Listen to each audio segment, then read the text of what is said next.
Hello, back to the podcasts again. Yes, I uploaded quite a few about a month or so back from about last year, and now I'm making some new ones because I have plenty of ideas up my sleeve as to which ones I want to make.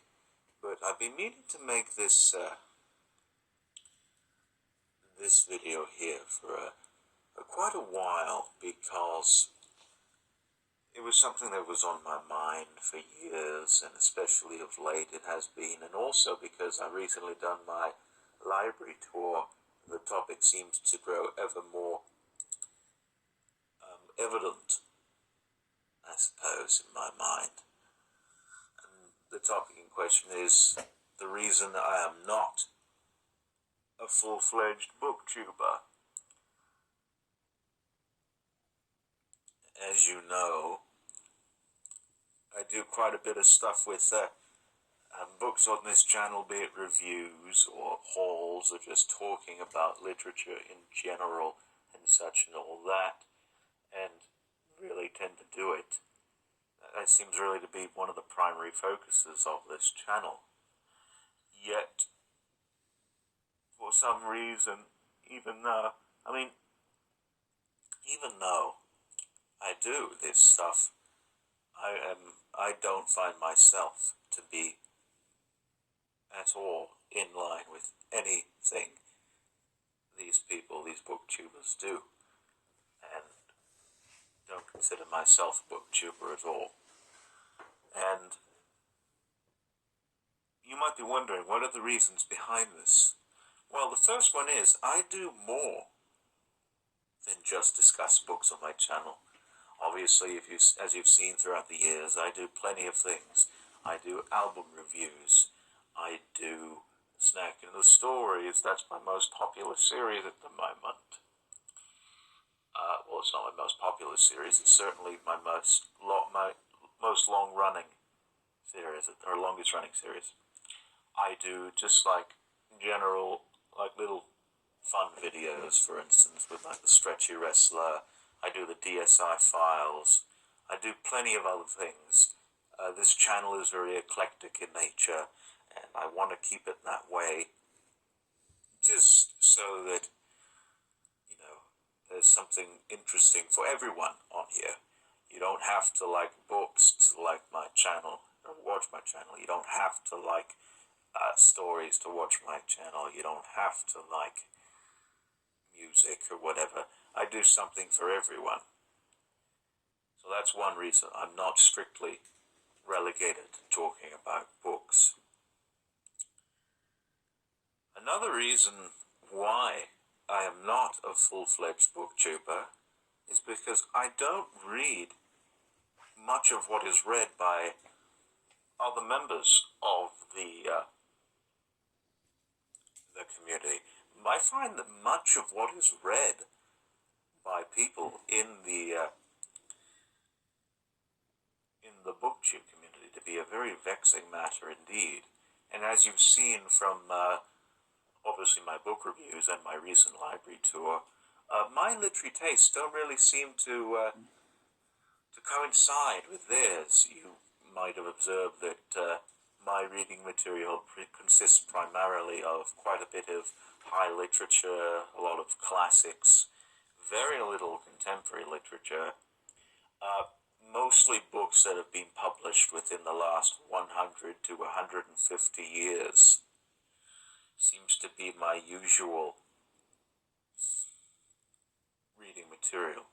And much of what people read here on BookTube is mostly contemporary stuff, a lot of young adult fiction, just various other things that do not come up to my taste at all. And you can ask my opinions about young adult fiction. I don't read it at all. To be honest, I'm going to bring up my first novel again. The novel I have written, I suppose, were it to be conventionally published, it would be considered young adult, as it does concern people from a secondary school and is in a secondary school setting. But quite a lot of stuff happens in there that is very adult indeed. For instance, there is a sex scene in there that is very integral to the plot.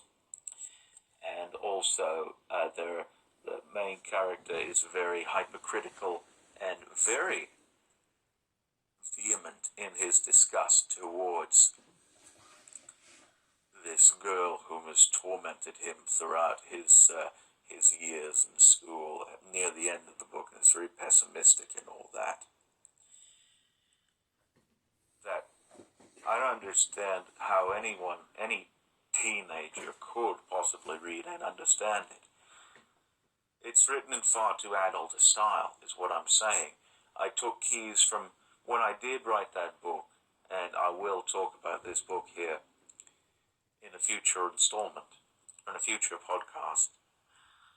I took notes from Somerset Maugham and his novel The Moon and Sixpence, and basically structured my novel the same way. Whereas it's another character, it's told from his point of view, but he's talking about the life of someone else. Whereas in Moon and Sixpence, it's the narrator, presumably Moore himself, talking about Charles Strickland, who is a fictitious version of the painter Paul Gauguin, and whereas me, the narrator, which obviously is me, discussing the life and times of this girl with whom I have associated and for whom I eventually fall, and whom eventually drives me insane.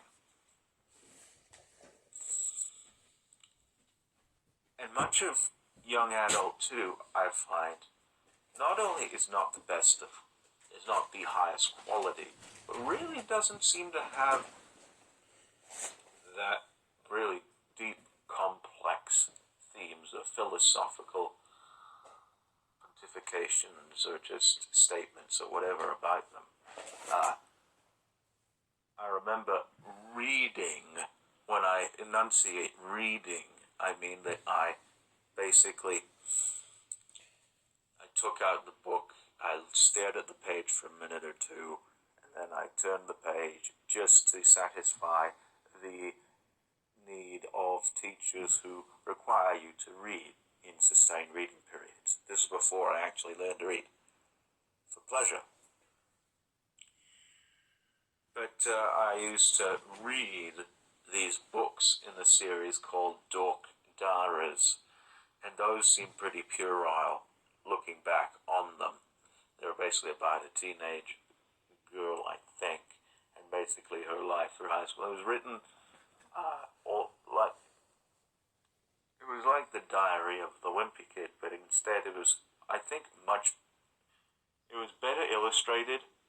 The characters actually looked very appealing, whereas the ones in the Wimpy Kid books did not. They looked actually quite ugly, and most of the people involved were girls instead of boys and such and all that. And from what I recall, nothing really interesting or compelling happened to occur in those stories at all. And that just seems to be what people are reading nowadays, and that really depresses me. And I just figure, why be a part of this community that doesn't read like I do and doesn't want to be engaged in philosophical discussion about literature and such and everything of that sort. So that's another reason why. And another reason too is for that. This, I suppose, is not entirely different from the previous one. Is I am well read in some areas, but not in all areas. I consider myself well read in some areas, as I said. For instance, I have read more Roberts and Davies than most people. I've read more Patrick White than most people. I've read more J.M. Coetzee than most people. I have even read more Paul Duchaillu than most people. I have read more George Orwell than most people. I have read more, I'm just looking at these books here, Arthur Conan Doyle than most people. I even just discovered the private memoirs and confessions of a justified sinner, which most people probably don't even know exists. And this will be for another video. One of these people dismissed it as a pulp novel. That makes me so angry. It really does. It really, really does. But with that, because I read so much in such vast areas, I am deficient in others. For instance, I confess this, but I am yet to read Frankenstein by Mary Shelley, because I was reading all this other stuff. I have not read any Jane Austen. I've not read much of Dickens at all. I still need to get into Anthony Trollope at one point, and not even read Picture of Dorian Gray by Oscar Wilde. So all of the staple classics that people seem to read that are not required of you in school, I've not read. Not because I don't have the desire to. Believe you me, I do very much have the desire to, and will eventually sit down and read the bloody things.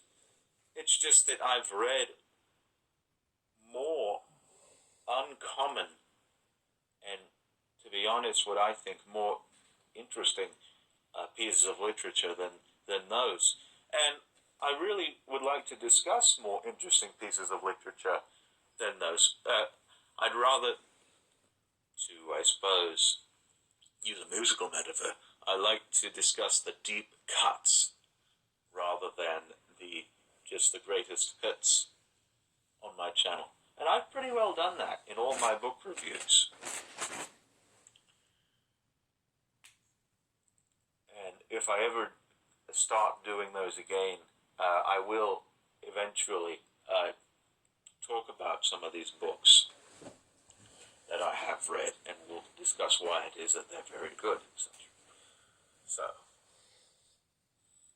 another reason why I'm not a full-fledged booktuber is the profusion and madness of trends. It seems like most of these people really seem to be raving about the most popular book at the moment. And let me tell you, my uncle, who is a writer, has told me that, well, he's been publishing books, publishing stuff for over 40 years. He told me that the way publishers see it, any book from about a year and a half ago is ancient history in the publishing world. And most people really want to read the next big thing and such and all that. And really there's an overwhelming surfeit of these novels that, that come out and such. And not just novels, but non-fiction too, that come out and such. And all these people want to be reading these different things. That once you hear about it, and once you get actually down to reading it, the people have moved on to something else that's of interest to them, and then that eventually loses interest in about a month and such, and becomes unfashionable, and then the cycle just keeps repeating and such and all that. I don't really have the time or the interest to want to keep up with that sort of lifestyle, and find that really the most fulfilling things to read are those that endure throughout time, which mainly are, classics of literature, or just anything that's been written within the past 150 years. I want to find out why it is these things are so beloved, and why it is that they are still read, and why they're just great works, and what possibly as a writer I can learn from them. And that's why I enjoy reading so many of these interesting books, because it helps me grow as a writer. And as a writer, first you imitate, and then through having read so much and having written so much, you then create your own style and perspective and brand of storytelling, and all because you've read what has proven to last throughout the ages, and not because you've read the latest craze of the day. And I think that's how most readers should be. They shouldn't be going out to the shop and buying the latest Kathy Reichs or James Patterson, even though he doesn't write his books anymore, or, whatever is by this certain young adult author. What instead they should do was they should read stuff that they've either not had the chance to read in school, such as Heart of Darkness, or possibly Brave New World, very scary book. What's it called? Remembrance of Things Past, and even things that aren't even known to most people, such as the works of Graham Greene, or everything else by William Golding, or even just looking on the shelves just to see what else I would recommend. James Hilton, just Evil and War, Mark Twain, just all of these people who have just been who've just been tried and true throughout these years, and have just proven to people that they can last, and have lasted through centuries. And I think if they do that, there will be more readers. And I can go off on this whole topic of, it's too difficult for me. I can't read the classics because they're written so very eloquently and such, and they seem to be very incomprehensible at moments and such. Let me tell you, it's written in the same language that you speak as of now in the 21st century, modern English. And Mother even told me, because I tend to write, obviously you've heard some of my stories, and I most likely will post some things or other about the novels I intend to work on. I'm actually going to be working on another novel here in a few months. You can probably tell just how prolix my style is. She told me, because she read my things, that perhaps maybe you ought to include a glossary or an index of words in the back of your novel, just so the modern reader can fully understand what you mean. I once read a book by Will Self called Great Apes. Will Self is a contemporary writer. He's been around for about, 30-odd years. And this book, Great Apes, has been published about 25 years ago, give or take.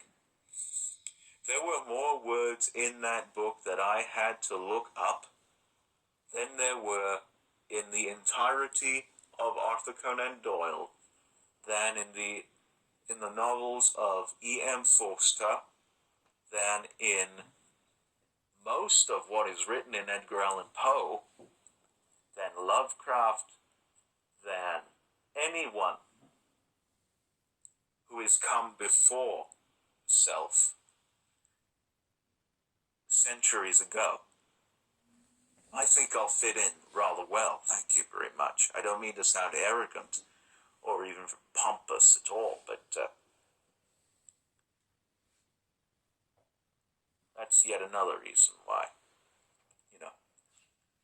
read what matters, and read what has been cherished and loved throughout the ages. And I think that ought to be how people... there will be more readers, I think, in the future if they do follow these rules. And there will be a rise in intellectuals, should they seek out the classics or anything printed on Project Gutenberg. That's another great source for finding some rather obscure things there. If they choose to read these things, there will be a rise in intellectualism, and I think it would benefit not only humanity at large, but also BookTube itself. And I find very few BookTubers who actually do read most of this stuff. The only ones I can think of are John David and Books for MKs, or Missionary Kids. And also a few other people that I can't think of at the moment. But yes, I'm not at all about trends and trying to read what's popular at the moment. Another reason why I'm not a full-fledged BookTuber is I don't have a stringent uploading schedule. Yes, even though I do have a few ongoing series, such as my Snack and Stories and Why I Left, and a few other series, DSI Files, will be coming back shortly, and those really tend to be uploaded very regularly. Other than that, I really don't have a very stringent uploading schedule, and most of these BookTubers seem to make 4 or 5 videos a day, and usually have about maybe 100 videos by the end of a month and such and all that. And that just seems very exhausting to me. Myself, the reason why I do YouTube is for the fun of it. I do this strictly as a hobby, because I've always wanted to do it from a very early age, and now to get the opportunity to actually go out and do it, I just love doing this. But I don't want to feel as though that I have to do it. So that's why I don't have a strict schedule. And I find that if you don't have a strict schedule, a stringent schedule in uploading, you will obviously benefit from it, in terms of, I suppose, not only your physical health, but your mental as well. And if you don't have very many followers, like myself, I only have about 105 subscribers, and only about maybe 4 or 5 consistently watch my videos, you will form more interpersonal bonds with your fandom, rather than these people who just upload like 85 videos a day, and they only have time to respond to 1 or 2 people out of 1,000 in the comment section.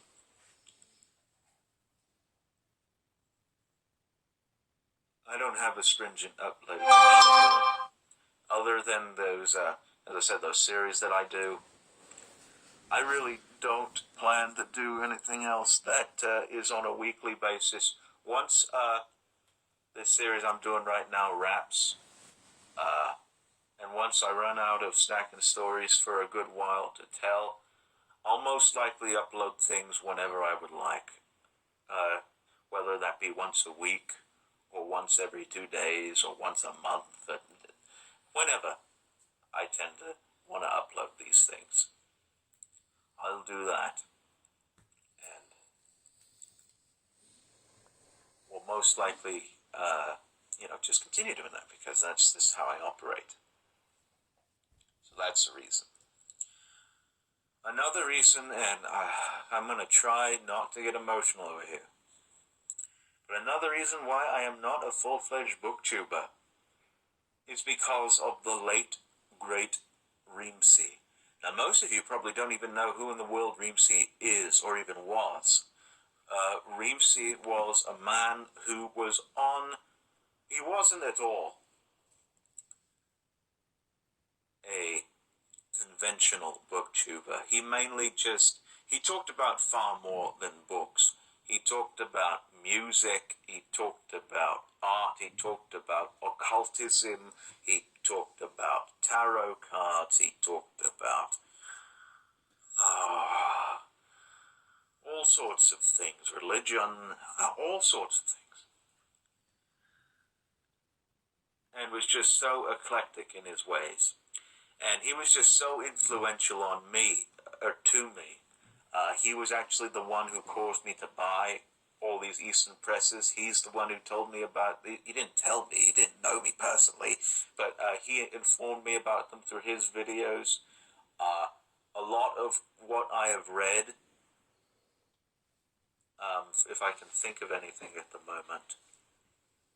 Well, I've learned a lot about, as I say, more obscure literature thanks to him. And just how I go about making these videos, I've just learned from him. I would like to call him my great precursor, and that I am in fact Reamsey incarnate.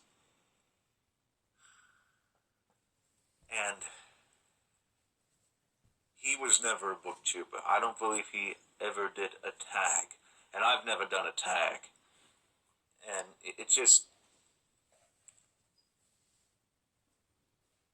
when he did leave BookTube or YouTube, and when he did delete every single video that he had up back in August, I was just so utterly broken inside, because here was this man that influenced not only how I would make videos, but how I would read, how I would look at the world mostly, and how just I would carry myself as a person.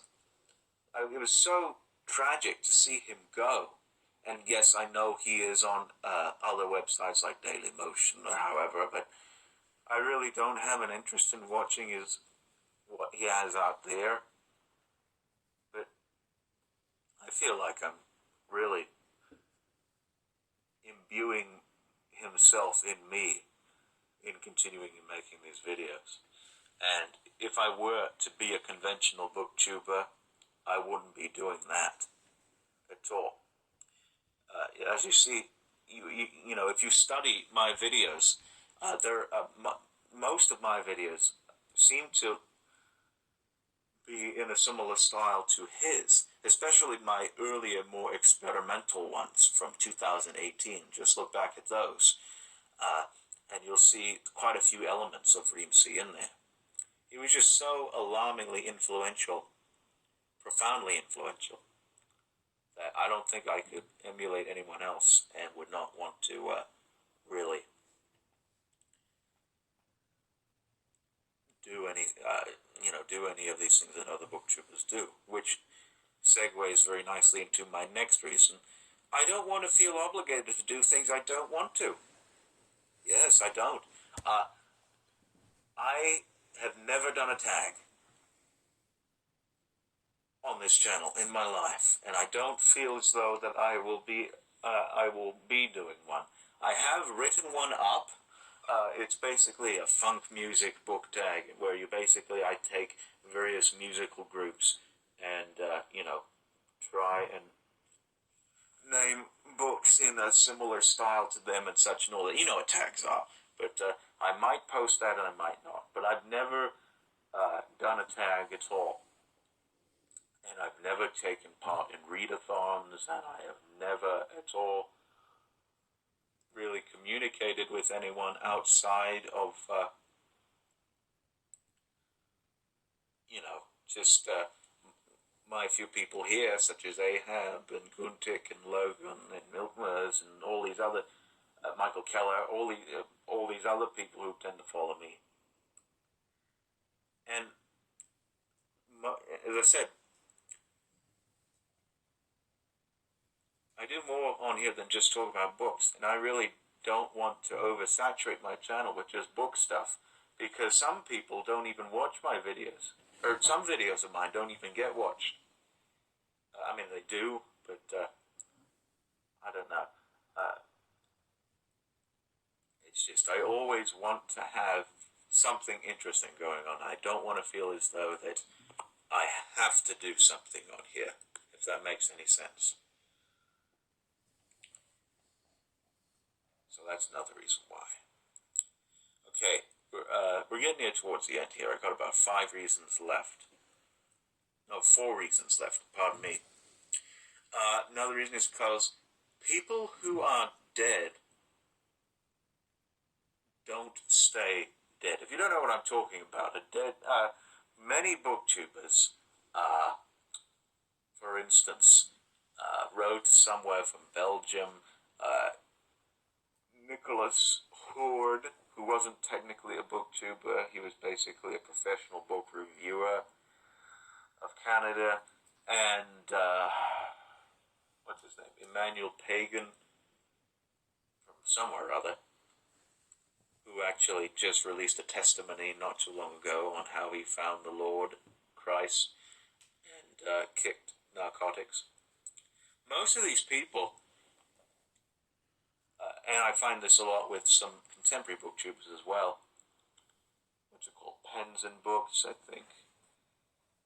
No, I don't know, Pens, I don't remember who these people are. I'm not a part of this community at all. But most of these people, they get an idea in their heads that they want to make BookTube videos. They're around for about a year or so, and then they completely disappear from off the site entirely. And I figure, they've probably moved on with the rest of their lives. They're probably doing things that ought to be,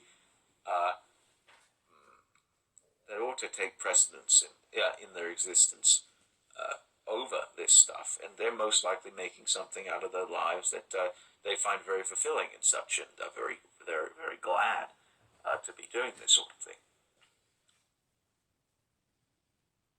But then I'm going, as I said, I can make a whole nother video just on these matters, and there will be one, trust me. But these people who are dead, I think should stay dead, because if you come back to this community, you will no doubt be among a lot of people who are naught but a mangy pack of political sympathizers and just basically overly negative, pessimistic, sometimes just overtly pugnacious people. That's another reason why the community is just a mangy pack of political sympathizers and just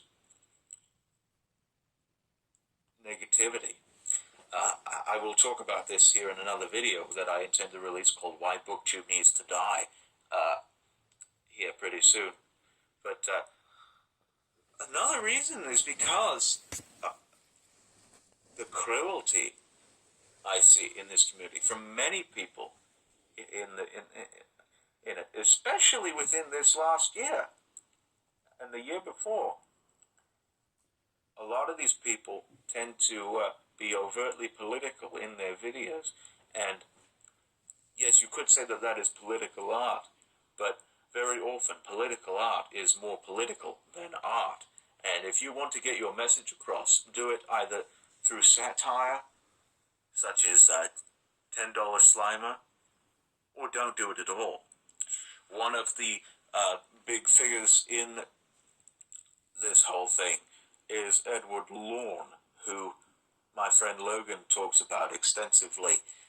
Edward Lorne, I will discuss him more deeply in my Why BookTube Needs to Die and various other videos.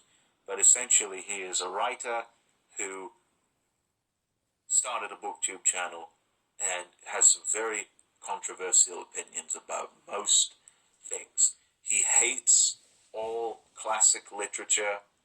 He hates Dracula by Bram Stoker. He hates Frankenstein by Mary Shelley. He hates H.P. Lovecraft. And let me tell you, I understand that H.P. Lovecraft was just a horrible racist. And his cat was named something just utterly offensive. Yeah, look that up. Lovecraft's cat. That is, and then somebody made a video. That is stupid. That's how stupid it's become. People are hating these great authors just because their cats were named offensively. But you gotta understand, it was a different time back then. You were living in a century in which that is far less common and far less accepted, so get over it. That's just how these people have been, that's just how they were at the time, indeed. And not only does he, does he lambaste Lovecraft because of this, he hates his mythos, the Kalalu mythos, just because of his views on the black community. And Edward Lorne, the only things he reads are, and Logan pointed this out, are either by Stephen King, which, to be fair, I've not read Stephen King. I'm going to be reading Stephen King here pretty soon because Ahab has provided me with some texts by Stephen King about a year or so ago, and I'll most likely be picking out of those sometime soon. But he mostly reads Stephen King and books by female authors. This is going to be a very controversial opinion of mine, but I have read more male authors than female authors. And the reason for that is because I think male authors are more capable in pulling off certain elements of story, such as plot, characterization, dialogue, description, allegory, everything, because they've been doing it. Well, obviously, because as I said, a lot of these classics are mainly written by men and such, and for many years, it was women doing anything, writing novels, or just really, being in like the workforce or anything was frowned upon, which is why you see, Pride and Prejudice, or Sense and Sensibility, written by a lady, or Pride and Prejudice written by the author of Sense and Sensibility, and why some of these people back in the 18th century had written novels as women under the names of men.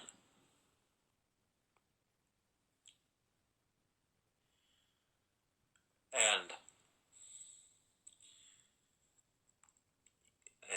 you could say that, yes, The Tale of Genji, arguably the oldest novel ever written, was written by a woman. But mainstream novels seem to me to be really more strongly put together and more competently written, I think, because these men have done more. They've seen more. They've gone to wars. They've done plenty of things. They are more seasoned than women who have, I'd hate to say it, but have just stayed at home in the kitchen and such and all that, and really have not done much of anything at all. Now, that is not to say that I do not read female authors. For instance, one of my favorite authors is the mystery writer Josephine Tay. I find her mysteries to be utterly spectacular, and I prefer her overwhelmingly to Dorothy Sayers or Agatha Christie. I've not even read Agatha Christie, so there's that there. And also, my aunt Emily Davenport does things in the science fiction field that are very provocative, evocative indeed, and are very interesting too. And, you know, it's just, and a lot of these people, like I said, Edward Lawn, I will discuss him more in greater detail. They seem not to really take in any form of rebuke or criticism, or they think that their opinion is the only one, and therefore they delete comments off of their videos just because it is contradictory. And they say that they're going to be doing it in their videos without really sounding too overly negative. I mean, they do have a little bit of venom in their voice, but they just say, that's how it is, you're going to be deleted. Let me tell you, I have never deleted a comment on my videos at all. There was a year, 2 years ago, Ahab commented profusely on all of my videos from 2018 up until very early 2020. For some reason, all of his comments were deleted off of YouTube. I was not the one who did that. I believe it was YouTube itself that did it. I have no idea why that was. But I have never voluntarily deleted a comment, unless it were like spam or something. Because I want to hear people's opinions about things. I want to hear how people think, you know, I'm right in certain respects. I want to hear how people think I'm wrong. You know, I'd like to engage with people, and I want to hear what other people have to say. I'm not a mangy political sympathizer too. Another reason this channel, I find this channel, I've never discussed politics or any just world affairs at all on this channel, and I don't plan to.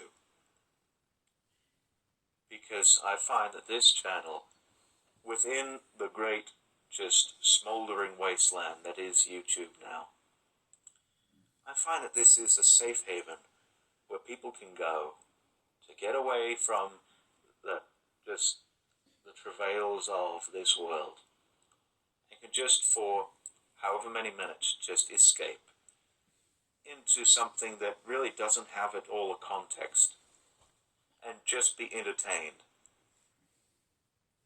And that's how BookTube and really YouTube was back then. And that's how I think it ought to be. You don't see very many people who think like this nowadays. I think the only people who do think like this are myself, Logan, $10 Slimer, JT Mitchell 87, another one of my great influences, the Craftsman, or as he likes to call himself, Do Craftsman. And just plenty of people, there are a few people, a very select number of people, who think that entertainment should supersede a political agenda. You don't see too much of that. And that is also another reason why I do not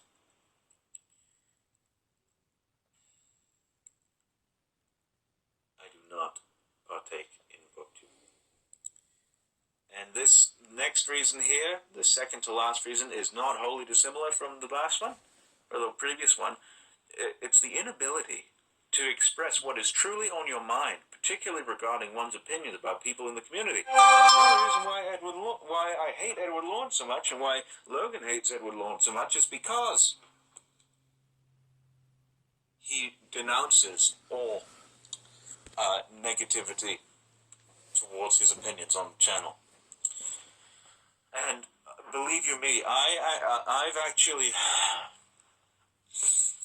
I've done this once or twice before. I have commented on videos by this one man by the name of Steve Donahue, an okay booktuber. He is a book reviewer by trade. I believe he works for the Boston Globe, and writes book reviews. And mainly his job is just to sit and read books. And I think he reads something like 150 pages an hour because he's a professional book reviewer. I envy him because he reads so much. I could only imagine, I could fantasize about reading a book every minute and just being done with it within 5 minutes. I so desperately want to do that. That way I could just be so knowledgeable about all of this stuff that, I wouldn't have to just have this big library of unread books. I could just read them all within a couple of weeks if I were to have his reading speed. But anyway, I commented on one of his videos in my usual rather eloquent and verbose manner. I used the word, I think, desiderate, which if you don't know what that means desire and such. And he very pompously criticized me and said, something or other, and basically mockingly used desiderate and such and all that. Basically made fun of my verbosity and such. And I basically ended up deleting my first comment I made on his video, because, to be frank, he was just a bellend. He really was. And I don't watch his videos anymore. And if you cannot express what you truly think on this platform, for instance, I would love to say how much I hate Edward Lorne. And I don't know if I will be able to do that because of his rabid fan base. But if you can't do that, then why continue? Why go on making videos? Why not give your true opinion of not only literature, but of these people who are reviewing literature? Why not? Why do it? Why put on a feigned impression of what you think? Why be part of the hive and just have be sheep to these people who proselytize all of this negativity and such? Why? That's an BookTube is very much like Orwell's 1984 nowadays, to where any contradictory opinions of people is immediately denounced or eradicated entirely. People are blocked from channels and such because they express their true opinions. And that is not at all how BookTube, nay, YouTube ought to be. The first word the first part of YouTube is you. You have to express yourself in whatever way you feel is right. And if you do not have the ability to do that, then YouTube will become their tube. And that is a great fear of mine. That if these people continue on in their wicked ways, it will no longer be truly YouTube. It's all. And that's another reason why I'm not a part of this community. And then the final reason why I am not a full-fledged BookTuber is because I don't plan on doing YouTube forever. I plan to leave this website altogether in the not-too-distant future. Now, when I will do this, I will most certainly let you all know, but I don't plan on doing this forever. Whereas most of these BookTubers, as I said, tend to upload videos like once every hour or something, or once every day or something. But me, for instance, I want to do so much with my life. I want to have a novel published. I want to, go and live in New Zealand. I want to eventually get into music and see just if I can do it. I am musically incompetent. I don't know what notes or keys or anything is or are, but I'm a fairly good lyric writer, and I do have a keen ear for music, to where if I were to amass a band of people, I could possibly produce something competent. But I just want to do so much with my life that, does not require myself being chained to this channel of mine. And really,